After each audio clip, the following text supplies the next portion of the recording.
नमस्कार दोस्तों, आप देख रहे हैं द हॉरर नाइट मेरे यानी चंदू के साथ। तो दोस्तों, आप सब कैसे हैं? हमें पूर्ण विश्वास है कि आप सब बहुत अच्छे और मज़े से होंगे। हम दुआ करते हैं कि आप सभी को भगवान सलामत और खुश रखे। यह कहानी साहिल की है। साहिल वह लड़का जिसका जीवन मात्र सुंदरता और धन के समीप रहा। साहिल को अपनी ज़िंदगी में दो ही से प्रेम रहा, एक लड़की और दूसरा धन। दोनों को वह खूबी इस्तेमाल करना जानता था। इस कहानी में साहिल का वह अनुभव आपके साथ साझा किया जाएगा जिसने उसकी सोच पर काफ़ी प्रभाव डाला। तो आगे साहिल के साथ जो हुआ वो जानने के लिए आप सभी कहानी को पूरा ज़रूर सुनिए। और अगर आपको यह कहानी पसंद आए तो प्लीज़ चैनल को सब्सक्राइब और वीडियो को लाइक ज़रूर करें।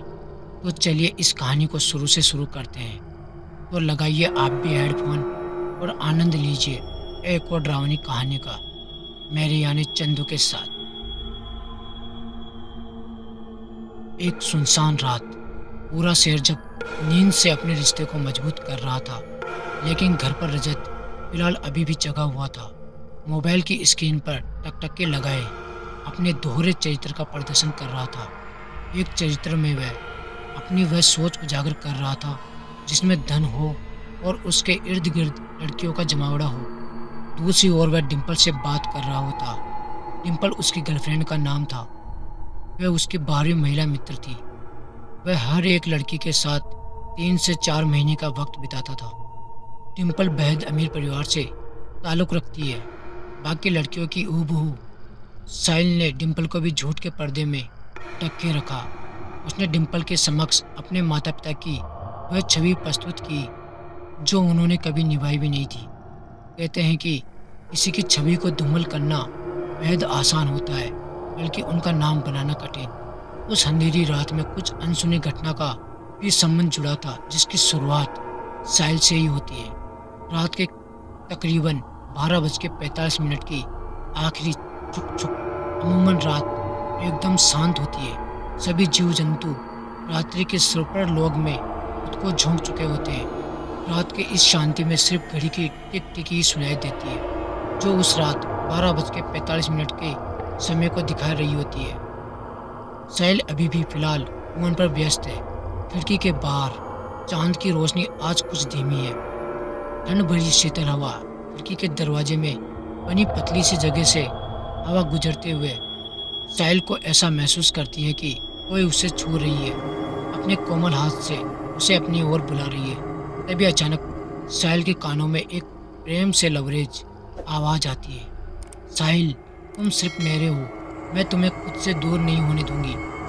साहिल ये सुनकर काफ़ी घबरा गया। उसने डर के मारे अपना फ़ोन बेड पर रखा और खिड़की की तरफ भागा, लेकिन खिड़की से कोई नहीं दिखा। वह जैसे ही खिड़की फिर से बंद कर वापस बेड की तरफ मुड़ा, चांद की रोशनी में एक परछाई से उसका सामना हुआ। उस परछाई का एक हाथ उसकी गर्दन को दबोचा और फर्श से कुछ ऊंचाई पर लाकर नीचे फिर से फर्श पर जोरों से पटक कर फर्श की धूल पर लाकर डाल देती है। वह उसी वक्त बेहोश हो जाता है और होश में आने के लिए सूर्य के प्रकाश के आने तक का समय लेता है। साहिल की अपने माता पिता से बिल्कुल भी नहीं बनती थी। वह हर समय किसी न किसी विषय पर अपने माता पिता से विवाद कर देता था। उसके जीवन में रिश्ते का कोई मूल्य न था। वह अपने माता पिता को मात्र एक एटीएम मशीन समझता था जिनके धन को इस्तेमाल कर सके। अगली सुबह भी यही हुआ। उसने होश में आने के बाद अपने साथ जो हुआ पिछली रात की घटना को स्मरण करने लगा, जिससे उसके माथे पर चिंता की रेखा के साथ पंखा चलने के बावजूद भी पसीने से भीगा हुआ था। उसी अवस्था में घबराकर अपने माता पिता के पास पहुंचा। वह इतना घबराया हुआ होता है कि उसके मुख से उसके शब्द भी अच्छे से नहीं निकल पा रहे थे। वह अपने पिता से वह बात बताना चाहता है लेकिन कुछ कह नहीं पाता। उसके पापा उसको गुस्से में देखते हैं और कहते हैं, कुछ बोलेगा या हमेशा की तरह कुछ सुनाने आया है। साहिल के चेहरे के भाव अब डर की जगह गुस्से में बदल गए और उसी स्थिति में वह अपने पापा को ही सुना दिया और गुस्से में वह घर से निकलकर अपने कॉलेज में पहुंचा, जहां उसका इंतजार उसका दोस्त और डिम्पल कर रही थी। उन दोनों को उसने अपने साथ हुई घटना को बताया। उसके दोस्त ने उसे कहा, तेरा वहम होगा भाई, कोई लड़की तेरे को कैसे उठा सकती है, वह भी सिर्फ एक हाथ से। यह बात कहते ही साहिल का दोस्त और डिम्पल जोर से ठहाके मार के हंसने लगते हैं। तभी साहिल बोलता है, यह मेरी जीवन की लगी हुई है और तुम इतने बेशरम होकर हंस रहे हो। साहिल दबी सहमी आवाज में कहता है, अरे तू इतना क्यों डर रहा है, सब ठीक हो जाएगा। साहिल के दोस्त उसे सांत्वना देते हुए कहा, लेकिन साहिल ने अपने मन में यह ठान लिया था कि वह अब अपने घर नहीं रुकने वाला, सब छोड़कर कहीं दूर चला जाएगा। साहिल का यह फैसला सुनकर उसका दोस्त उसे रोकने की सलाह देता है और कहता है, साहिल, तुम्हें अपने परिवार को अकेले छोड़ने की ख्वाहिश नहीं रखनी चाहिए। लेकिन वह ठान चुका था कि उसे अपने परिवार से कोई मतलब नहीं है। वह यही सोचता था कि उसके परिवार वाले उससे प्रेम भाव नहीं रखते। इस पर डिम्पल कहती है कि अगर तुमने नक्की कर ही लिया है तो आज रात को तुम मेरे साथ मेरे शहर मुंबई चलना, वह अपनी नई जिंदगी की शुरुआत करना। साहिल को डिम्पल का सुझाव रास आ जाता है। साहिल ने डिम्पल के कहने पर घर से अपने बैग को सही तरीके से पैक कर चंडीगढ़ रेलवे स्टेशन पहुंच जाता है। डिम्पल उसे प्लेटफॉर्म नंबर 3 पर आने को कहती है। साहिल 10 बजे छुपकर अपने घर से प्रस्थान करता है। उसे बाहर जाने में अजीब लगता है। साहिल की यह रात बाकी रात से अलग होती है।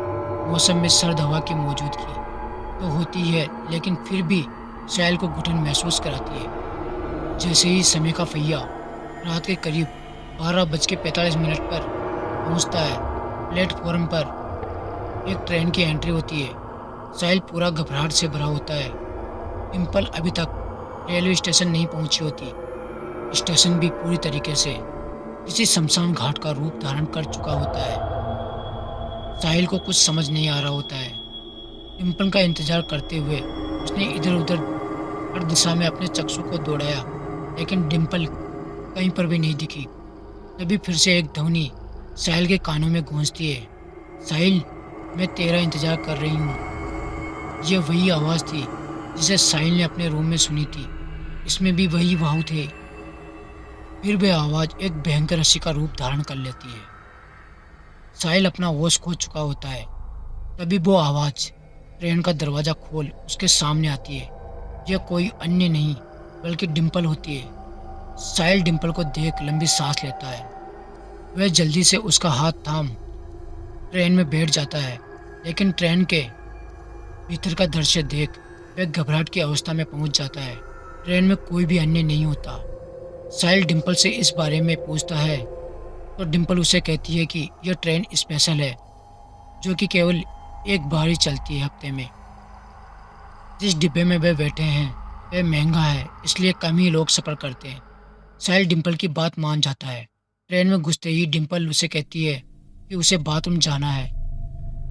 साहिल जैसे ही अपनी सीट पर जा रहा होता है, उसे कुछ जानी पहचानी कई आवाज़ें भी सुनाई देती है, जिसे वह कभी अवगत होता है। उसने वही आवाज़ पहले भी सुनी हुई होती है। उसे लगता है वह काफ़ी थक गया है, इसीलिए खाली ट्रेन में आवाज़ आ रही है। वह अपनी सीट पर बैठने के लिए पहुंचता है तो वहाँ एक लड़की घूंघट ओढ़े जोर जोर से आंसू बहा रही होती है।